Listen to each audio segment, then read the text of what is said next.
Hello everyone, welcome to my channel Indian law academy. आज हम ये जो ऑर्डिनेंस पावर होती है प्रेसिडेंट की, उसके बारे में जानेंगे। लेकिन उससे पहले मैं बता दूं कि आप मेरे चैनल को, अगर आपको पसंद आए मेरी वीडियो या मेरे लेक्चर पसंद आए, तो उसको लाइक करें, शेयर करें और ज़्यादा से ज़्यादा मतलब शेयर करें और सब्सक्राइब करें। और क्या बोलते हैं, जो लॉ स्टूडेंट हैं या कहना चाहिए जो कॉम्पिटिटर हैं, जैसे यूपीएससी के एग्ज़ाम दे रहे हैं, सिविल सर्विसेज का या जुडिशरी का एग्ज़ाम दे रहे हैं किसी भी स्टेट का, तो ये जो प्रेसिडेंट की जो प्रमोलगेट करने वाली जो ऑर्डिनेंस पावर है, ये सभी एग्ज़ाम के लिए बहुत इंपॉर्टेंट है, क्लैट पर्पज़ से भी बहुत इंपॉर्टेंट है और लॉ स्टूडेंट्स के लिए भी इम्पॉर्टेंट है। क्योंकि इसमें अच्छे जब अगर आप इसमें अच्छा क्वेश्चन लिख देते हैं एग्जाम में, अगर इस पर कोई क्वेश्चन आता है और कोई अच्छा सा क्वेश्चन इसमें आंसर आप लिख देते हैं, तो आपको बहुत अच्छे नंबर भी मिलते हैं। तो नंबर स्कोरिंग मतलब प्रोविज़न है जिसमें अच्छे नंबर पाए जा सकते हैं अच्छे से लिखकर। ठीक है, पूरे इसके जो अच्छे से समझ में आएगा तो तभी अच्छे से लिख पाएंगे। तो इसलिए आज इसे अच्छे से समझें और साथ में बेरक ज़रूर लेकर बैठें। और अगर आपको पॉइंट आउट करने हैं, कुछ नोट्स वगैरह बनाने हैं, तो वीडियो को पॉज करके आप नोट्स भी बना सकते हैं।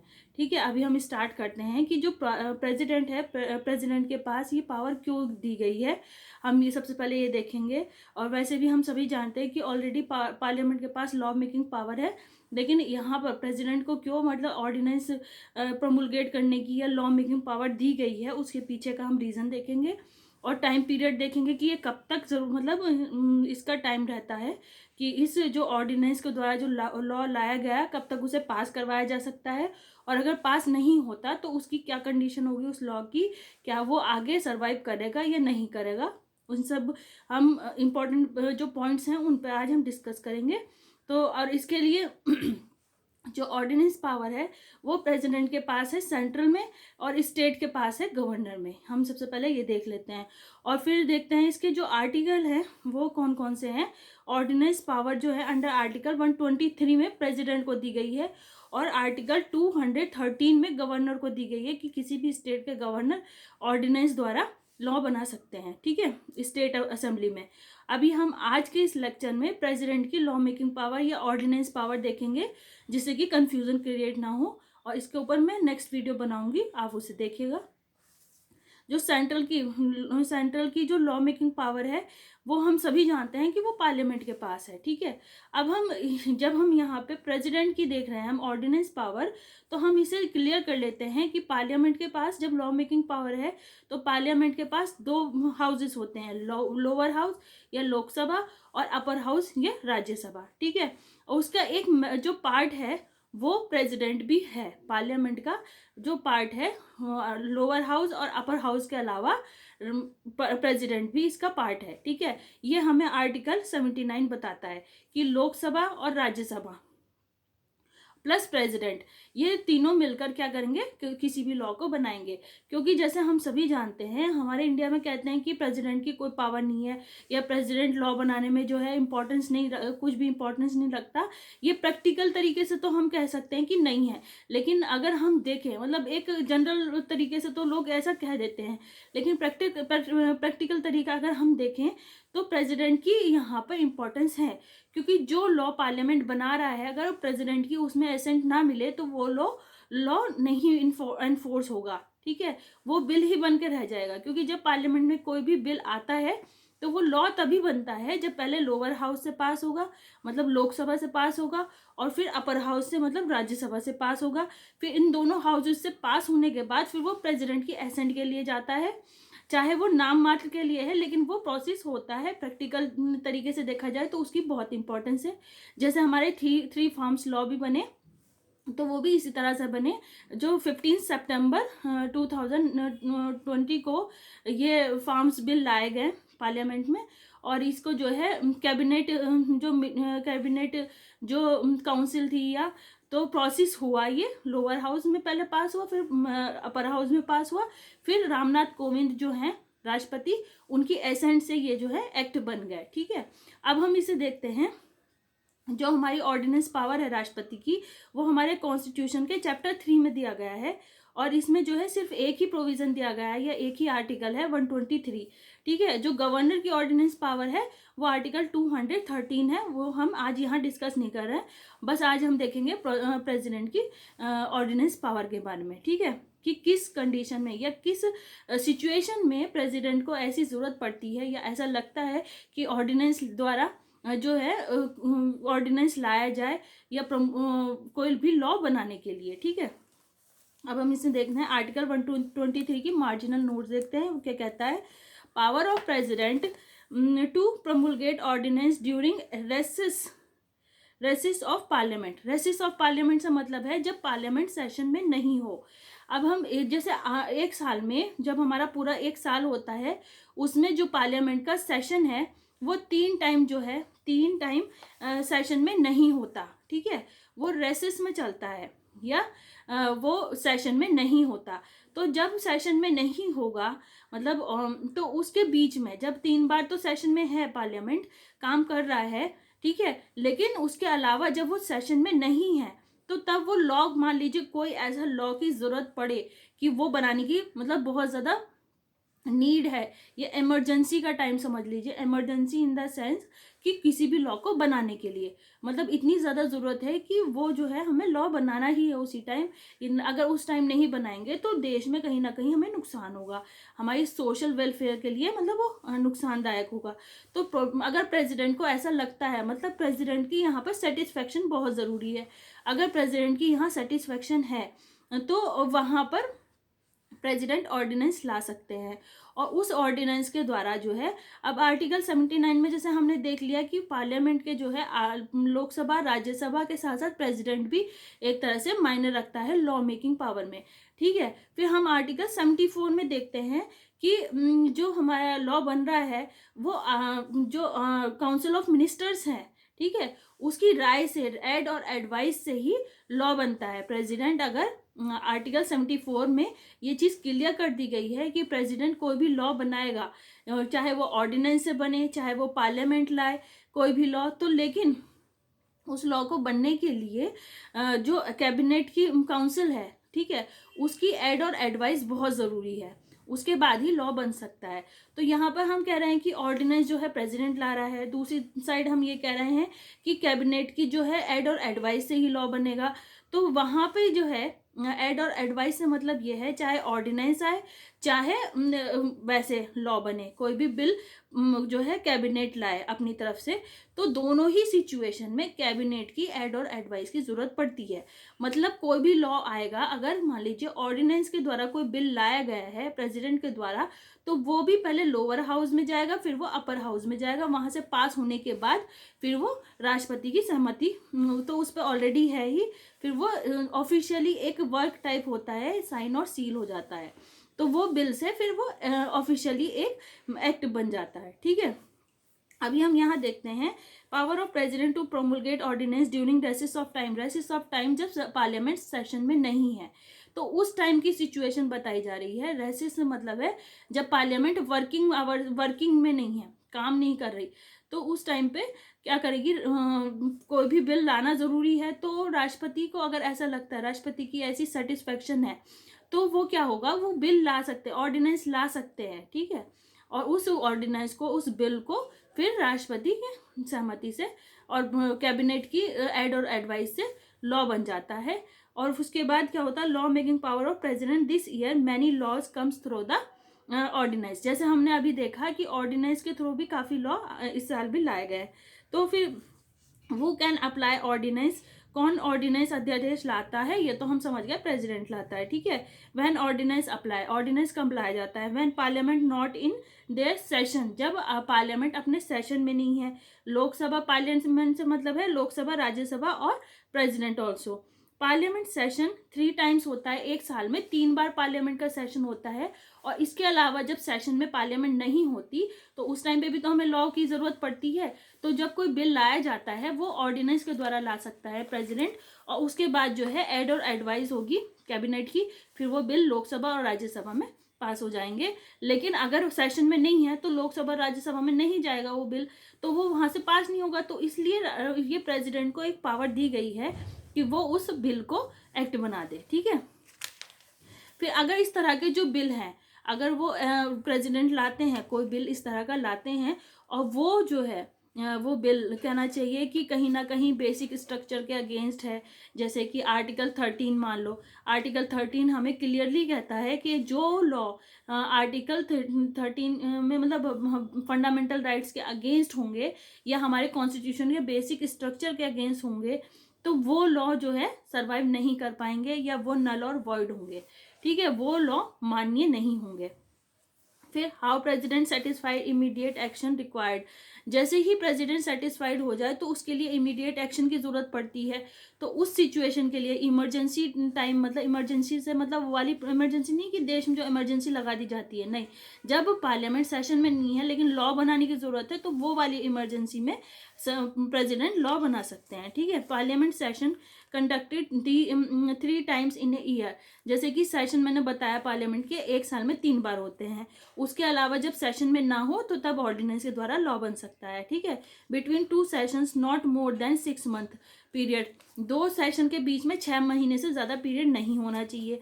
During the period when parliament is not under their session, then that period of any situation arise or necessity arise towards making any law, then president has power to promulgate ordinance in governors in state governor play same role, जैसे कि president इस central में मतलब ordinance ला सकते हैं, same ऐसी कोई भी गवर्नर किसी भी स्टेट के ऑर्डिनेंस ला के जब असेंबली स्टेट असेंबली सेशन में ना हो तो तब ला सकते हैं, ठीक है। उसका हम प्रोविजन 213 बाद में देखेंगे। Ordinance following period is 6 weeks, जैसे मान लीजिए ऑर्डिनेंस लाया गया कोई भी और उसके बाद वो 6 महीने मतलब सेशन में आने के बाद, पार्लियामेंट के सेशन में आने के बाद 6 हफ्ते के बाद अगर वो ऑर्डिनेंस मतलब पास नहीं हुआ तो वो ऑर्डिनेंस बिल ही रह जाएगा, नल और वॉइड हो जाएगा, मतलब वो लॉ नहीं बनेगा। और अगर 6 मतलब हफ्ते के अंदर अंदर 6 वीक्स के अंदर अंदर वो पास करा लिया जाता है, मतलब पार्लियामेंट में पास हो जाता है, तो वो जो है लॉ बन जाता है, ठीक है। फिर उसके बाद ordinance following period is 6 weeks, जैसा अभी हमने देखा, विच बिकम्स 42 डेज, जो कि 42 दिन का टाइम है। 6 weeks starts from the parliament session period, 6 weeks counted from that period, ठीक है। पार्लियामेंट का जो सेशन पीरियड है उसके बाद वो 6 वीक का टाइम माना जाएगा, ये काउंट होगा। अगर 6 वीक्स के अंदर अंदर पार्लियामेंट जैसे सेशन में है और उसके बाद जो है 6 वीक के टाइम अंदर अंदर वो बिल मतलब पार्लियामेंट में नहीं लाया गया उसके अप्रूवल के लिए, उस बिल को एक्ट बनने के लिए, तो वो क्या होगा, वो नल एंड वॉइड हो जाएगा। During these 3 weeks if that ordinance will not pass not making law, then 6 weeks period automatically become lapse और नल एंड वॉइड, वो जो 6 वीक का टाइम है अगर नहीं लाया गया तो वो खुद ब खुद नल एंड वॉइड हो जाएगा, ठीक है। हाउ टू कैलकुलेट 6 वीक, 6 हफ्ते का टाइम कैसे हम कैलकुलेट करेंगे। जैसे फर्स्ट सेशन है, ठीक है, 1 साल में पार्लियामेंट के 3 सेशन होते हैं, 3 सेशन से मतलब जब पार्लियामेंट काम करती है, ठीक है। और जब पार्लियामेंट के 3 सेशन के अलावा जब पार्लियामेंट काम नहीं करती तो वो सेशन जो है इस तरह के कहलाते हैं। उस टाइम पीरियड पे प्रेसिडेंट ऑर्डिनेंस ला सकता है अगर किसी लॉ को बनाने की सख्त जरूरत है तब। लेकिन इसके पीछे जो है पार्लियामेंट का जो है सेटिस्फैक्शन जरूरी है, और उस सेटिस्फैक्शन में कहीं ना कहीं जुडिशियल रिव्यू भी हो सकता है कि कहीं वो मतलब ऐसा तो नहीं कि किसी भी पॉलिटिकल एजेंडे की वजह से ऐसा किया जा रहा है। अगर ऐसा होगा तो वो लॉ भी नल एंड वॉइड हो जाएगा, उसे हम आगे देखेंगे, ठीक है। हाउ टू कैलकुलेट ये हम देखेंगे। जो फर्स्ट सेशन है उसके बीच में जो टाइम है, फर्स्ट सेशन के बीच में और सेकंड सेशन के बीच में 6 महीने से ज़्यादा का टाइम नहीं होना चाहिए, ये कहा गया फर्स्ट कंडीशन, ठीक है। फर्स्ट सेशन हो गया, बीत गया, उसके बाद सेकंड सेशन और फर्स्ट सेशन के बीच में 6 महीने का टाइम है। फिर उसके बाद सेकंड सेशन स्टार्ट हो गया, फिर सेकंड सेशन के बाद जो है वापस से 6 महीने का टाइम पीरियड है। कम से कम 6 महीने होना चाहिए, उससे कम मतलब ज़्यादा नहीं होना चाहिए, कम हो जाए भले से, ठीक है। उस सेशन के पीरियड मान लीजिए यहाँ पे सेशन स्टार्ट हुआ पार्लियामेंट का, उसके बाद 6 हफ्ते काउंट किए जाएंगे, 6 वीक काउंट किए जाएंगे उस बिल को अप्रूवल के लिए। अगर वो बिल पार्लियामेंट में अप्रूव नहीं हुआ तो खुद ब खुद मतलब लैप्स कर जाएगा, नल एंड वॉइड हो जाएगा, ठीक है। फिर इसके बाद हम देखते हैं is any limit for president ordinance making power, no any limit. मतलब ऑर्डिनेंस मेकिंग पावर के लिए क्या प्रेसिडेंट के पास लिमिट है कि इससे ज़्यादा ऑर्डिनेंस नहीं ला सकते? ऐसा नहीं है, प्रेसिडेंट के लिए कोई लिमिट नहीं है, वो जितने चाहे ऑर्डिनेंस ला सकते हैं। इसके लिए हम आगे एक ऑर्डिनेंस के ऊपर एक काफ़ी फेमस केस भी है, वो हम देखेंगे। President has no particular limit for law making power and also has power to withdraw their ordinance if president think fit. मतलब प्रेसिडेंट के पास कोई लिमिट नहीं है, वो जितना चाहे ऑर्डिनेंस ला सकते हैं और साथ ही साथ वो चाहे तो विड्रॉ भी कर सकते हैं अपने ऑर्डिनेंस को, जो ऑर्डिनेंस वो लाए हैं वो चाहे तो विड्रॉ भी कर सकते हैं। After president ordinance parliamentary proceeding conducted towards that proceeding things equal president's ordinance making power, law making power और parliamentary proceeding. Ordinance will become retrospective nature, ठीक है। ऑर्डिनेंस जो है रेट्रोस्पेक्टिव नेचर के होते हैं, that law necessary in nature, जो law nature में नेसेसरी होते हैं। No constitutional amendment allowed through the ordinance, जो ऑर्डिनेंस के द्वारा लॉ बिल लाया जाता है उसमें कोई अमेंडमेंट नहीं होगा। Judicial review will be conducted to any ordinance, लेकिन इन ऑर्डिनेंस का जो है जुडिशियल रिव्यू हो सकता है, उसमें अमेंडमेंट नहीं हो सकता। ये चीज़ बहुत मतलब पीटी के पर्पज से बहुत अच्छा इसमें क्वेश्चन बनता है और इसमें कन्फ्यूजन भी होता है। तो इसलिए जो ऑर्डिनेंस है उसमें अमेंडमेंट नहीं हो सकता है, ऑर्डिनेंस के द्वारा जो बिल आएगा उसमें अमेंडमेंट नहीं हो सकता, लेकिन उसका जुडिशियल रिव्यू हो सकता है, ठीक है। कहीं उसके पीछे कोई पॉलिटिकल एजेंडा तो नहीं है उस बिल को जल्दबाजी में किसी भी बिल को पास करवाने के लिए, ठीक है।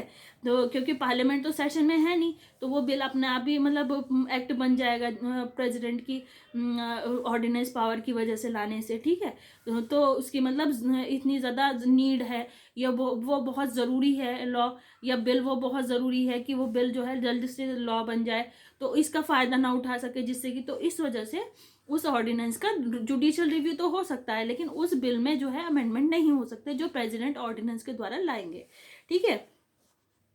Ordinance power will conclusive and final या एब्सोल्यूट नेचर की होती है and not to be challenge in any court, और वो साथ ही साथ कोर्ट में भी चैलेंज नहीं की जा सकती। But after 44th amendment act 1978 का जो क्लॉज 4 था वो ओमिटेड कर दिया गया, रिपील कर दिया गया ऑफ 38th अमेंडमेंट 1975 से, which said ordinance judicial review will be conducted. ये हमें जो ऑर्डिनेंस मतलब जो है इसमें अमेंडमेंट नहीं हो सकता, किसी भी ऑर्डिनेंस के द्वारा जो बिल आएगा उसमें अमेंडमेंट नहीं हो सकता, लेकिन उसका जुडिशियल रिव्यू हो जाएगा। ये हमें जो है 38 अमेंडमेंट 1975 बताता है, जो ये बताता है कि किसी भी ऑर्डिनेंस का जुडिशियल रिव्यू हो सकता है, लेकिन वो अमेंडेड नहीं हो सकता, ठीक है।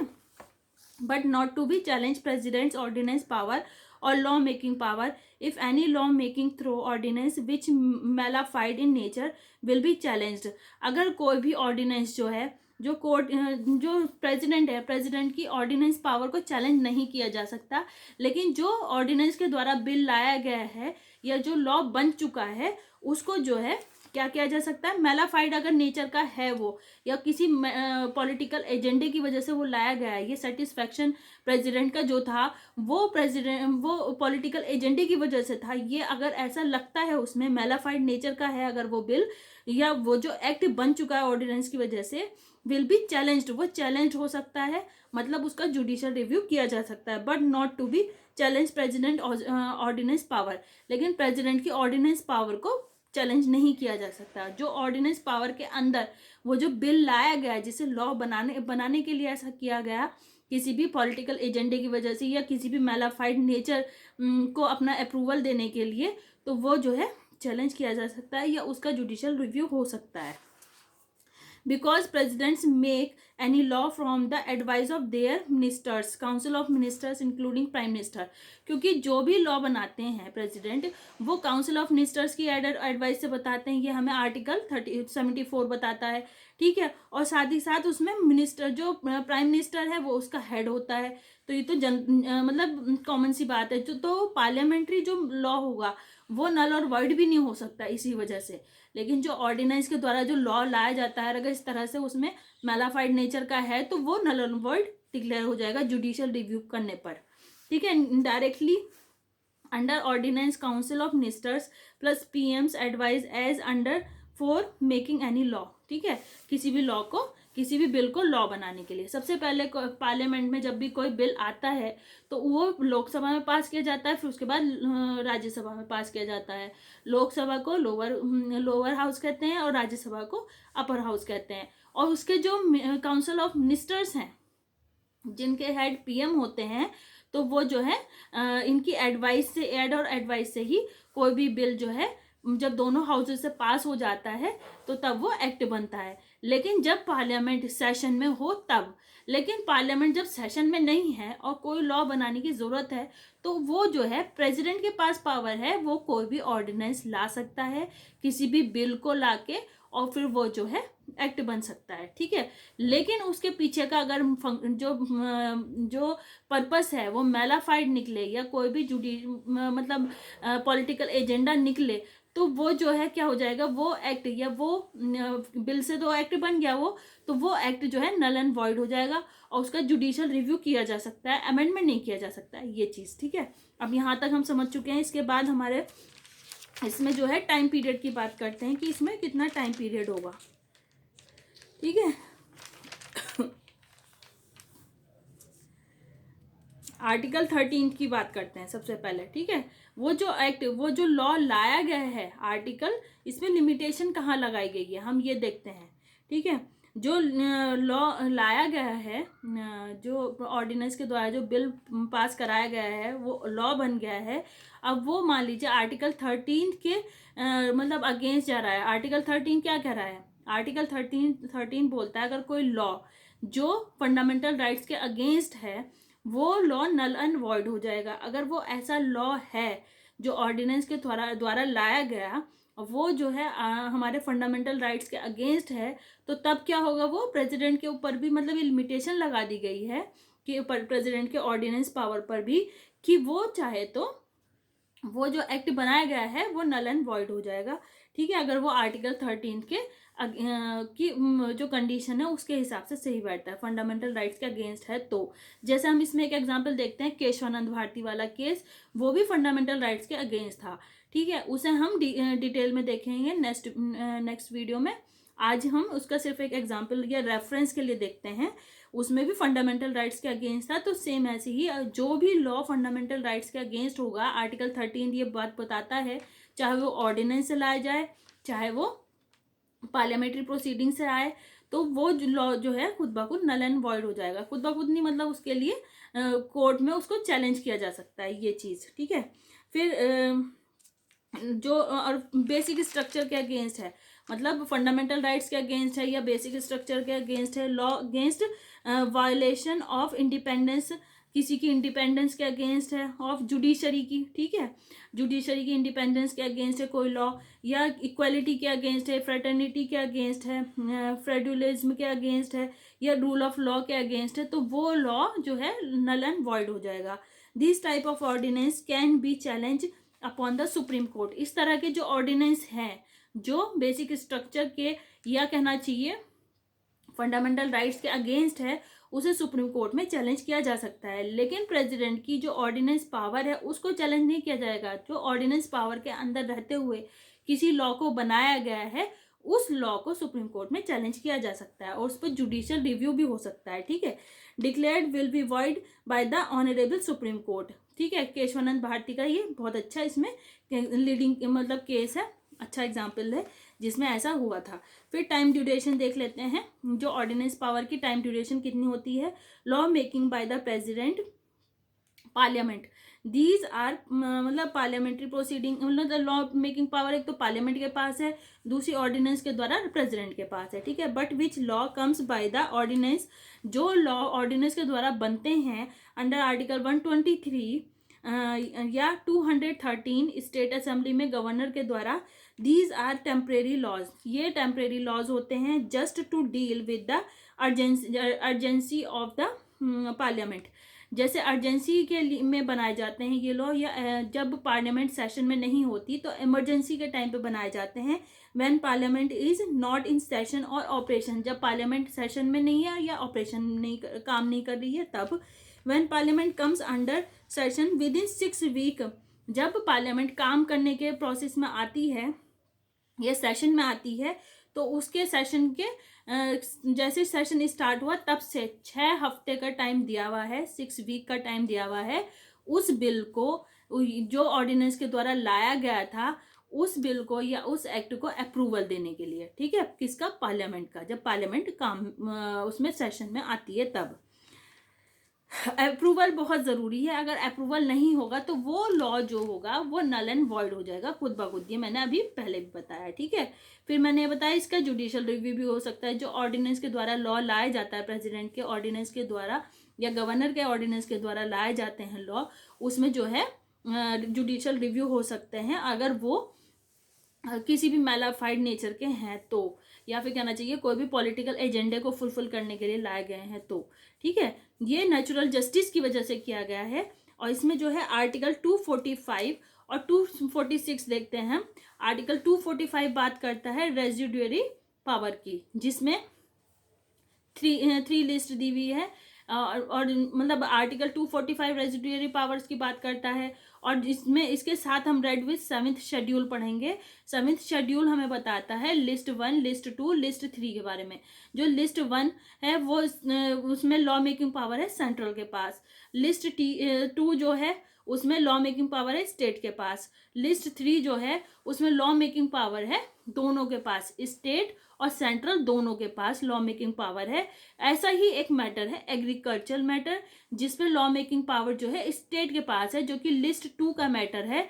लेकिन मैंने ये फार्म्स बिल वाले वीडियो में भी बताया था कि लिस्ट 2 का मैटर होने के बाद भी एग्रीकल्चर वाला जो मैटर है वो लिस्ट 2 का मैटर होने के बाद भी 7th शेड्यूल कॉन्स्टिट्यूशन का, उसमें जो है लॉ बनाया गया सेंट्रल द्वारा। जो 3 फार्म्स बिल लाए गए हैं जिसके अगेंस्ट इतने प्रोटेस्ट हो रहे हैं दुनिया भर में, तो उन बिल को जब लाया गया तो वो यूनियन लिस्ट का मैटर नहीं था, लेकिन यूनियन मतलब पार्लियामेंट में पास किए गए बिल, तो वो जो है एक तरह से देखा जाए वो सेंट्रल गवर्नमेंट ने स्टेट गवर्नमेंट की पावर का मिसयूज किया। लेकिन हम ये देखते हैं कि उसे तो उस बात को कहीं भी कहा नहीं जा रहा। वो इसलिए नहीं कहा जा रहा, इसके पीछे रीज़न ये है क्योंकि जो स्टेट लिस्ट के जो मैटर हैं, ठीक है, उस पर जो है सेंट्रल लॉ बना सकती है। लेकिन कब? नेचुरल जस्टिस के टाइम, कि अगर इतनी नेचुरल जस्टिस की इतनी ज़रूरत है, नेचुरल जस्टिस का फेवर लेते हुए सेंट्रल भी उस मैटर पे जो स्टेट मैटर का मैटर स्टेट लॉ बना सकती है, जिस मैटर पर उस पर सेंट्रल भी बना सकती है लॉ, वो भी नेचुरल जस्टिस की ज़रूरत होते हुए। अगर नेचुरल जस्टिस की ज़रूरत है तो लॉ बनाया जा सकता है, जो कि आर्टिकल 246 में है। ठीक है, अब हम देखते हैं जुडिशियल रिव्यू भी इसमें हो गया। अब इसमें एक नया मतलब केस है, मतलब जो जिसमें ऑर्डिनेंस पावर का मिसयूज किया गया। ठीक है, जैसे DC Wadhwa versus state of Bihar 1986 का केस है ये। और इसमें जो है वहाँ के जो गवर्नर थे बिहार के, उन्होंने 256 टाइम जो है ऑर्डिनेंस लाए, जिसमें जो है सुप्रीम कोर्ट ने उनकी जो है ऑर्डिनेंस को नल एंड वॉइड डिक्लेयर कर दिया।